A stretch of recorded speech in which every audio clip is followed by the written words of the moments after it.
ilikuwa anashindwa tu.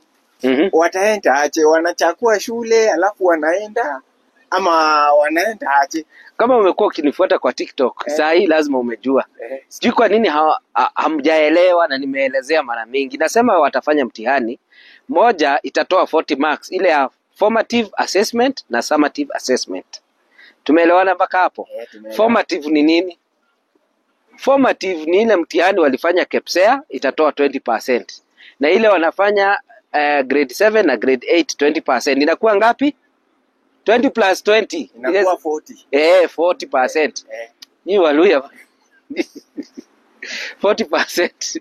Alafu ingine inaitwa KJSEA. Unajua KJSEA? Ni ile sasa wanafanya ya mwisho wa mwaka grade 9. Sasa hiyo KJSEA itatoa 60%. Tunaelewana? So mtoto wako lazima apite hiyo KJSEA, akifanya KJSEA vizuri na zile formative na summative, na ile formative akiwa alifanya vizuri, atakuwa na chance ya kupelekwa triple senior school, kwa sababu atapewa shule 12 wachague. First choice ni 4.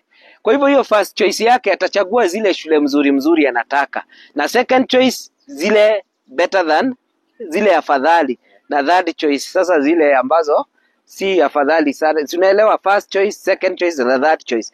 Ine. Kwa hivyo sasa akipita mtihani vizuri, ataenda first choice za shule zake zile alitaka.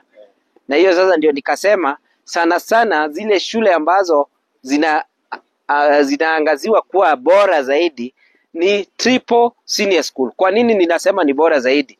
Kwa sababu hizo ni zile zilikuwa zikiitwa zamani national schools. Shule kama Alliance, hiyo iko na facility zote. Shule kama Nairobi School, shule kama Moi Girls Eldoret, shule kama Kipsigis Girls, shule kama hapa Nairobi unajua shule inaitwa Moi Forces, iko pande ile ya town Nairobi, pande ya chini. Hata kuna shule zingine ambazo zilikuwa zinaitwa extra county schools kama Moi Girls Nairobi, hiyo inapewa triple senior school kwa sababu ilikuwa iko na facilities za kutosha.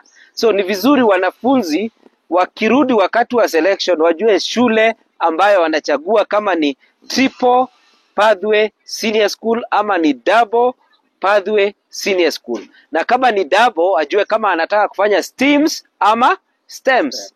Umeelewa sasa? Nimekuelewa. Yes. So mambo ni rahisi namna hiyo. Tunafanya CBC inaeleweka.